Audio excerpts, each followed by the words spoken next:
If you think bodybuilding judges always get it right, think again. How does a sport built on muscle, symmetry, and judging the best body in the world manage to spark this many riots, rivalries, and career-shattering controversies? And more importantly, which call was the biggest robbery ever? Tonight, we're diving straight into the most heated scandals in Olympia history. If you want to understand how deep the politics run in bodybuilding, you start here, 1971, the year only one man stepped on stage, posed, and won the biggest prize in the sport without facing a single opponent. And yes, that man was Arnold Schwarzenegger. But this was not an accident, and it wasn't because no one else showed up. This was the year the IFBB flexed its power harder than any bodybuilder flexed their biceps. See, 4 athletes were supposed to compete: Arnold Schwarzenegger, Sergio Oliva, Franco Columbu, Roy Callender. But days before the show, 3 of them were disqualified. Why? Because the IFBB decided to ban any athlete who dared compete in a non-IFBB show, like Mr. Universe. And guess what? Sergio, Franco, and Callender had done exactly that. So Arnold walks out under the lights, hits a few poses, and walks right back off stage with the Sandow. The only uncontested Olympia win in history. Fans weren't mad because Arnold won. He was already a superstar and probably would have won anyway. They were furious because the Federation protected their golden boy by eliminating every threat before he could be challenged. And in that moment, bodybuilding revealed its true weakness. When the people running the show decide who belongs on the stage, the line between competition and manipulation gets blurry fast. This wasn't a judging scandal. It was a power play. The message was loud and clear to every bodybuilder watching: play by our rules or you don't play at all. And sadly, this was just the beginning. If 1971 proved the IFBB could control a competition, 1972 proved they could shape the outcome. This was the rematch the world had been waiting for. Arnold Schwarzenegger versus Sergio Oliva, 2 titans, the biggest rivalry bodybuilding had ever seen. Fans expected an all-out war, and they got one. But what they didn't expect was the chaos behind the curtain. Sergio Oliva walked into Essen, Germany, looking like a wrecking ball in human form, shrunken down from a massive off-season 270 pounds to around 240, but carrying size, shape, and that freaky trademark flow. Some say he beat Arnold in nearly every metric: more mass, better silhouette, cleaner lines, and arguably better condition on the night. But then things got weird. Sergio claimed that as soon as he and Arnold were called to line up, the judges rearranged them alphabetically, which conveniently placed Arnold in front of him, blocking Sergio's visibility to the judges and the audience. Imagine training year-round for the world's biggest title only to have your opponent literally stand between you and the judges. And according to competitors on stage, like Serge Nubret, everyone knew something was off. Nubret reportedly told Sergio, "They cheated you." To make it sting even harder, Sergio himself claimed that Arnold quietly admitted backstage, "I don't deserve to win this." For fans, that sealed it. This wasn't just a close call, this was Olympia politics in full display. And the backlash?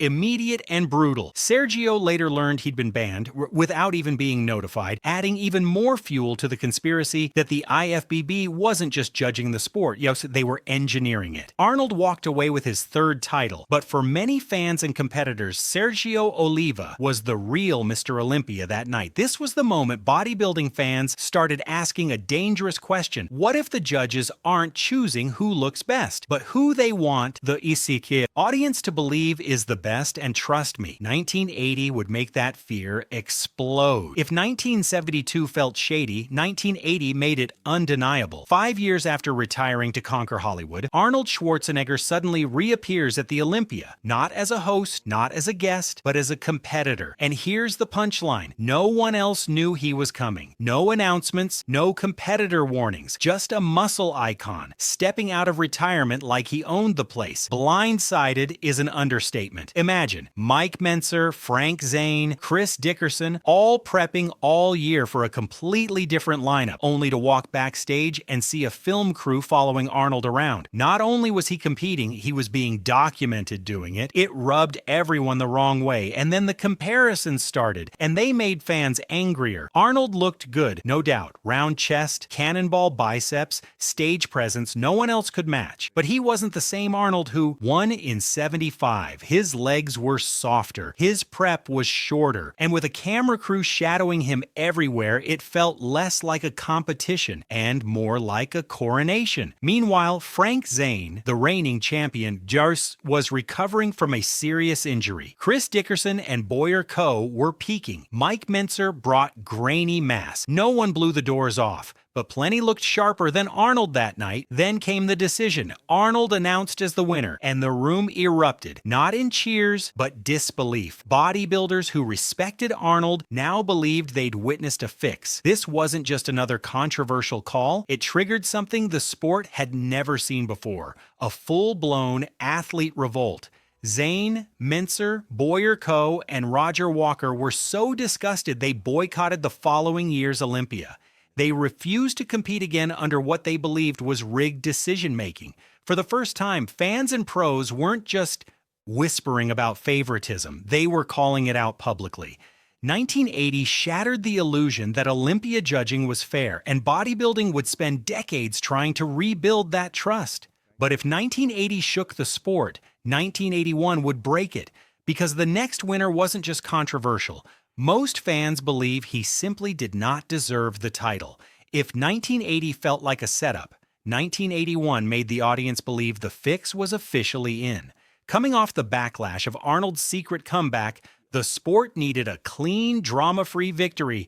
Instead, Franco Colombo returned. Arnold's best friend, former training partner, former Olympia champion, and now the man stepping back on stage after a massive leg injury from the 1977 World's Strongest Man contest that nearly ended his career. But here's the problem. This wasn't the same Franco. 5 years older, 5 years removed from competitive shape, and visibly not recovered from that brutal injury. On stage, his upper body still had the thickness and density he was known for, but his legs told the truth. They were downsized, imbalanced, and nowhere near Olympia standard, and it wasn't like the field was weak. 1981 featured one of the deepest lineups of the entire era, including Tom Platz with the greatest legs on the planet, Danny Padilla, shredded aesthetic, perfectly balanced Chris Dickerson, a future Olympia champion Roy Callender, Samir Bannout, Roger Walker, all dangerous contenders. And here's where the anger hits. Franco didn't just win, he beat all of them. The crowd reaction, immediate boos, open disbelief, silence from judges, outrage from fans. Unlike 1980, and where you could at least argue Arnold looked good, 1981 felt like a complete rejection of reality. Franco was off, competitors were on, and yet the trophy went straight into his hands. Why? Ask any fan and they'll tell you, because Franco had the right friends. Arnold, fresh off his controversial comeback win, was already back behind the scenes helping run the show. And Franco? He was Arnold's guy, his friend, his ally, his shadow for a decade. The message many took away: connections over conditioning, politics over physiques. Olympia titles aren't won on stage, they're won backstage. And just to make the controversy feel even uglier, this was also one of the first Olympias where Zano, puffy nipple tissue associated with steroid use, was visible on the winner. In a lineup filled with hungry future legends, the least deserving physique walked away with bodybuilding's crown. That's why 1981 isn't just controversial. To many, it's the biggest robbery in golden era history. And if fans thought judging couldn't get messier, the 90s would prove them wrong, starting with the strangest experiment in Olympia history. If the early 80s proved politics could twist a result, 1990 proved something equally explosive: without drugs, bodybuilding didn't look like bodybuilding. This was the one and only Mr. Olympia where the IFBB tried to enforce strict IOC-style drug testing, and the results were instant, dramatic, and honestly disappointing. Overnight, physiques that once looked superhuman looked smaller, flatter, and softer. Striations faded, fullness disappeared, and the shock and awe factor that defined the sport just wasn't there. Even the reigning king, Lee Haney, looked like a muted version of himself. He still had his incredible frame, wide shoulders, towering back width, but the density and freak factor fans expected were missing. This was Haney running at maybe 80% of his peak powers. So how did he still win? Size still mattered, and even in a softened lineup, Haney's structure and maturity outclassed everyone else. But the debate centered around who should have taken it. Shawn Ray, razor-sharp and aesthetic Lee Labrada, detailed, balanced, consistent, both arguably came in better shape on the night, but neither carried the mass that defined the Olympia ideal at the time. Then came the backstage chaos, failed drug tests, disqualifications, confusion over who was allowed to compete, a strange, uneasy vibe that hung over every pose and comparison. Fans didn't just question the judging, they questioned the identity of the sport, because for the first time, audiences had to confront an uncomfortable truth. Bodybuilding's modern look, the freaky size, the shredded conditioning, relied heavily on enhancement. Take that away, and the entire stage looked like a different sport. In the end, Haney winning wasn't seen as a robbery. He was still the best competitor on stage, but the entire show felt like a warning. Bodybuilding without bodybuilding looks ordinary. Fans didn't come for natural physiques, they came for superhumans. The IFBB learned fast. The audience didn't want clean, they wanted extreme. And the coming decade would deliver exactly that, starting with the most polarizing champion of the modern era.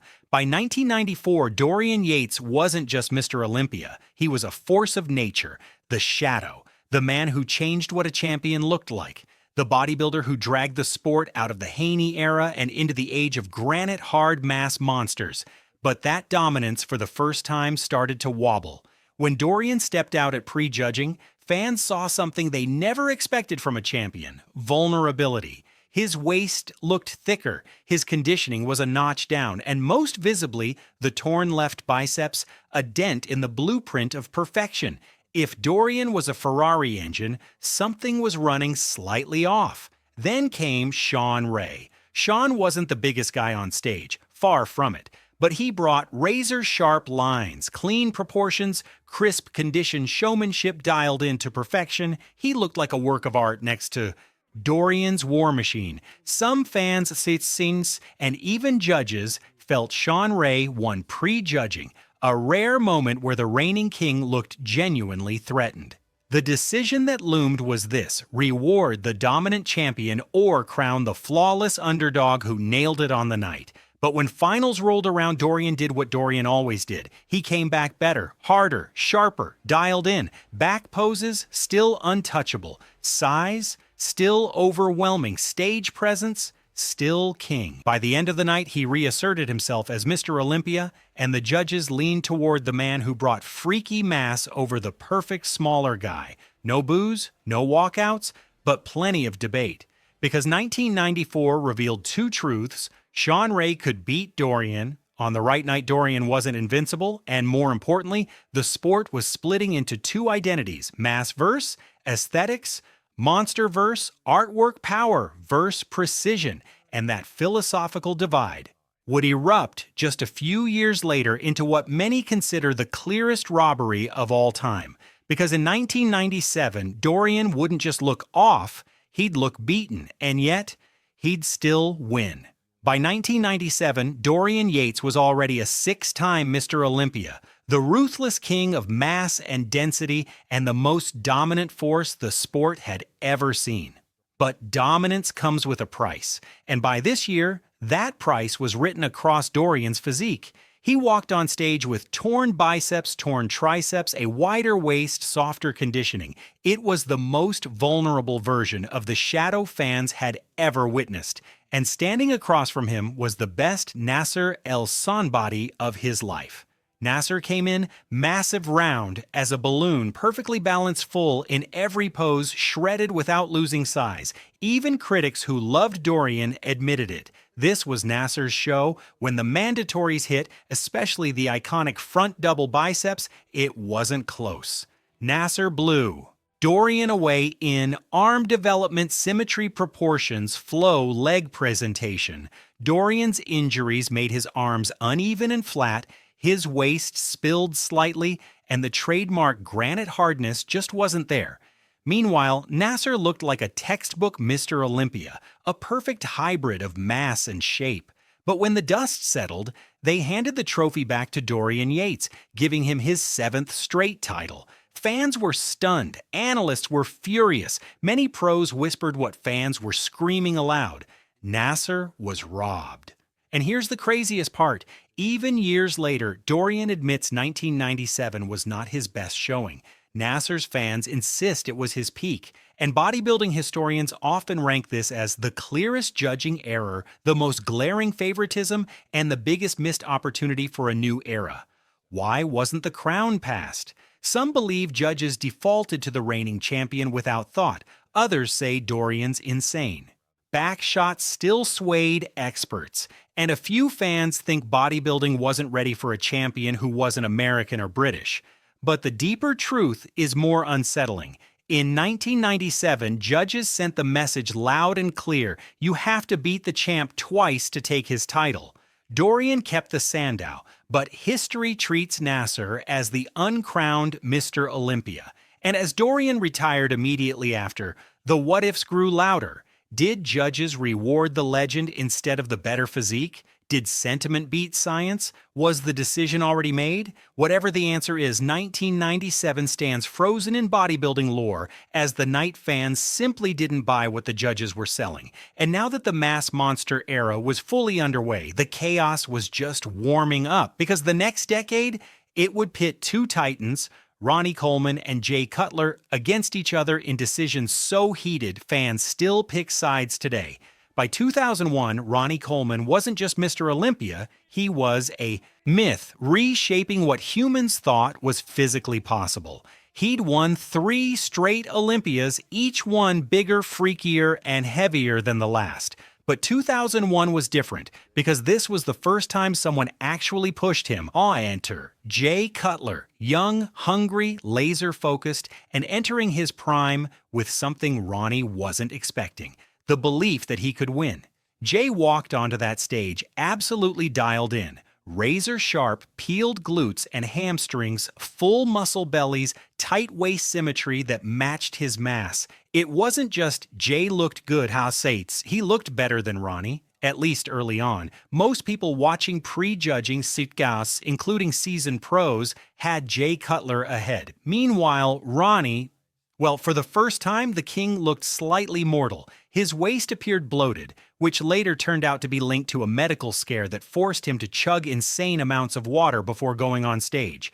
He still possessed a monstrous size, but condition-wise, he wasn't his usual granite self. So the question became, if the reigning king slips, even just a little, should the Sandow change hands? By the end of the night, the judges didn't think so. Ronnie stormed back in the finals, flexing the freakiest back and lat poses the sport had ever seen. And in pure muscle dominance, he still eclipsed everyone. But even after all that effort, the victory felt too comfortable on the scorecards.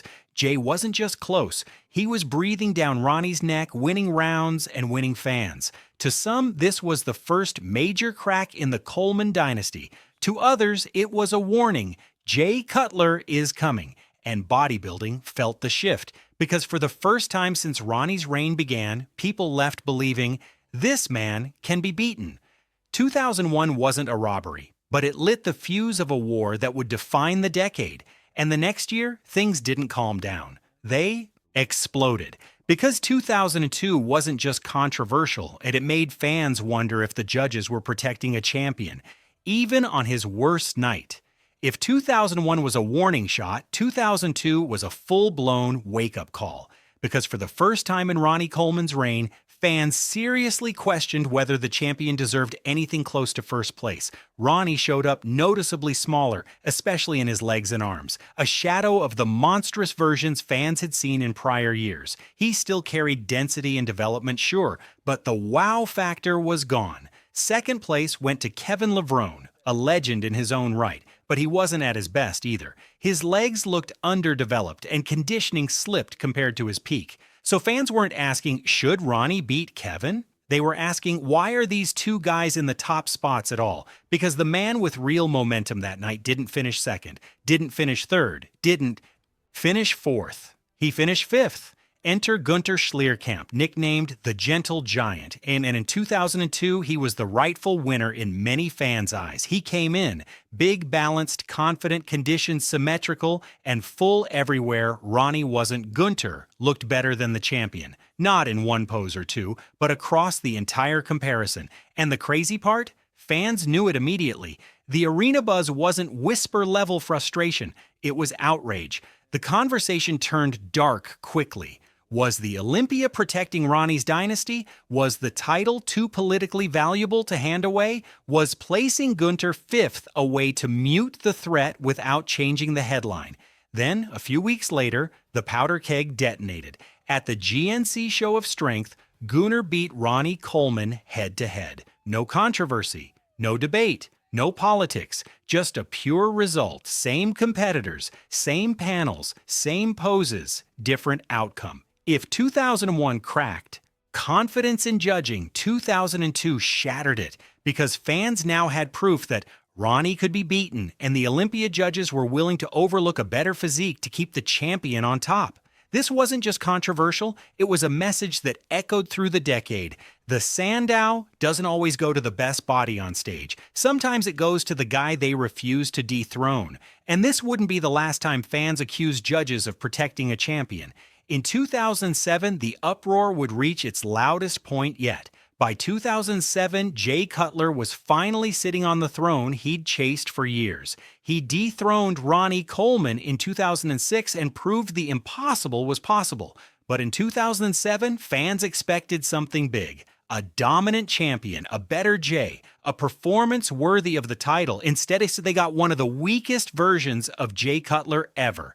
He came in softer than normal, less separation in the legs, a blurry midsection, and a flat look that screamed, "Off!" And then in walked the nightmare of every reigning champ, Victor Martinez. Victor stepped on stage with balanced, sharp lines, full muscle bellies, a tiny waist, and arguably the most complete physique of his career. He looked like a man ready to take over the sport. And when the comparisons hit side by side, it wasn't subtle. Victor was tighter, Victor was cleaner, Victor was more aesthetic. Victor won most poses, Jay really only had size. And even that wasn't enough. Fans could see it, the press could see it, bodybuilders backstage could see it. So when the judges announced Jay Cutler, Mr. Olympia 2007, the arena didn't cheer. It booed. Loudly, openly, relentlessly. This wasn't the quiet grumbling of 1994 or the suspicious eye raise of 2001. This was a stadium of die-hard bodybuilding fans rejecting the result in real time. And here's why people were so angry. Jay didn't lose the show by a hair. He was clearly beaten, and everyone present knew it. Victor wasn't just good, he was arguably at his all-time best. Jay wasn't just off, he was nowhere near his own standard. Yet the Sandow stayed right where it was, and it confirmed a brutal rule fans had suspected since Dorian's reign. You have to beat the champ twice to take his title. That idea only grew stronger after 2001. Jay close, but not enough. 2002. Gunther buries Ronnie publicly, but places fifth at Olympia. 2007, Victor clearly outperforms Jay, and still loses. 2007 became the most infamous decision of the modern era, a night where bodybuilding fans openly rejected the judges, and the result was burned into sport history. And to make things even crazier, Jay would lose his title in 2008, proving fans were right all along. Victor Martinez walked away with nothing but respect, his closest shot at the throne slipping through the cracks of politics and precedent. The fans got louder, the judging controversies got uglier, and the sport was clearly at a crossroads. But just when things seemed like they couldn't get more intense, a new rivalry erupted, one fueled not just by muscle, but by personality, storylines, and on-stage drama so thick you could feel it from the back row. Two names, Phil Heath, Kai Greene, and their showdown made bodybuilding feel like a heavyweight fight. By 2014, Phil Heath was the undisputed king of bodybuilding. 4 Sandows, a physique carved out of granite, arms and delts so round they barely looked real, a back that exploded like a roadmap of muscle fibers, but standing across from him was the most dangerous rival the sport had seen since Jay Cutler, Kai Greene. Kai wasn't just a great bodybuilder, he was a walking story, surreal size and mass freak factor turned up to 11, posing artistry nobody could match, and a chip on his shoulder the size of a dumbbell rack. This rivalry had everything fans love. Good guy versus misunderstood genius, corporate. Favorite versus outsider, icy confidence versus raw passion, and two physiques capable of winning on the right night. And in 2014, Kai brought his very best. Full, dense, striated, emotionally locked in. Some fans, especially in the arena, believed this was the year Kai finally dethroned the champ. But here's where things get wild. It wasn't just about the physiques. It was about the atmosphere. Phil and Kai didn't just compete, they collided. On stage, the tension was thick enough to cut with a knife. Verbal exchanges, physical contact, pose for pose combat, aggressive confrontations in front of the judges. It felt like a championship boxing match with mandatories instead of punches.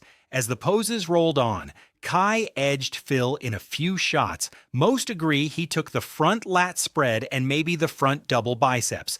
But Phil, even slightly bloated in the midsection, still dominated in back shots, 3D muscle maturity, shoulder to arm explosiveness detail, and density. When they turned around, Phil's upper body depth simply swallowed the lineup whole. And so, when Phil Heath was announced the winner, Kai fans cried foul. But it wasn't the same as 2007. There was anger and disappointment, yes, but even Kai loyalists had to admit this wasn't a robbery. It was a rivalry. The difference was razor thin. But pose for pose, Phil still won more battles than he lost. And yet the explosion of debate wasn't really about scoring. It was about emotion. Fans believed Kai deserved his moment. Phil was the polished champion. Kai was the soul of the sport. One embodied perfection. The other embodied the grind. So when the throne didn't change hands, the fan base split like never before.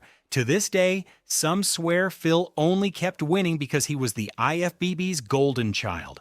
Others argue that Phil was simply too complete to beat unless Kai brought perfect conditioning, which he never fully nailed all at once. Regardless, 2014 was a turning point.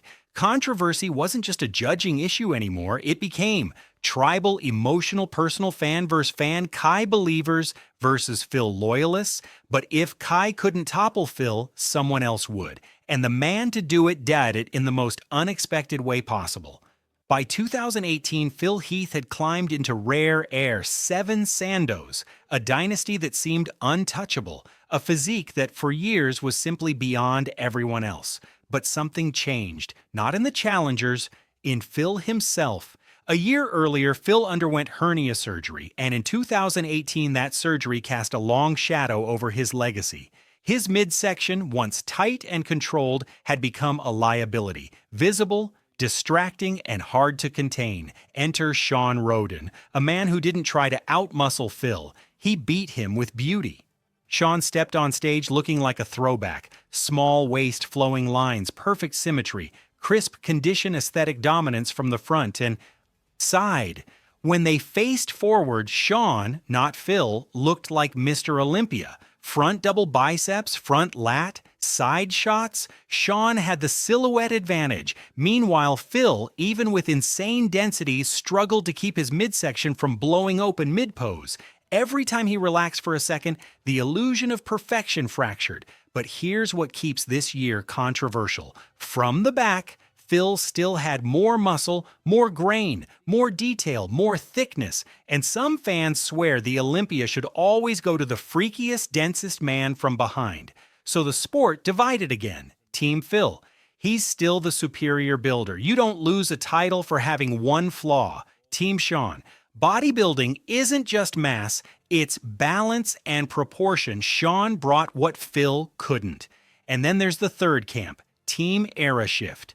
The judges finally rewarded beauty over bloat, because for the first time in nearly a decade, the IFBB seemed to reward shape over size, aesthetics over mass, control over chaos. When Shawn was announced as the winner, It didn't spark boos like 2007, it sparked a shockwave.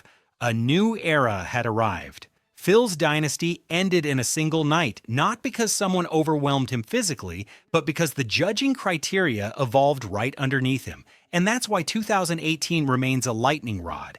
It wasn't just about who was better, it was about what type of physique bodybuilding wanted to crown. Shawn's reign would be tragically short, and Phil never returned to reclaim the throne, leaving fans wondering whether the shift was permanent or just a moment in history. And if 2018 signaled a new judging philosophy, 2023 would show how violently fans react when that philosophy matches their expectations, or doesn't. Because when Derek Lunsford beat Hadi Choopan, the internet nearly exploded. By 2023, bodybuilding was a different beast. New stars, new aesthetics, new judging emphasis, new expectations. But one thing hadn't changed. Fans were ready to burn the world down if they disagreed with the final call. Reigning champion Hadi Choopan entered the stage as the favorite. The Iranian powerhouse, known for brutal conditioning, dense muscle maturity, flawless detail from every angle, he was a deserving champ, and many believed he'd repeat. But across the stage stood Derek Lunsford, a former 212 champion turned heavyweight wildcard, who had transformed his body in a single year in a way fans could see and feel. And on stage, it became instantly clear this was not a repeat of 2022.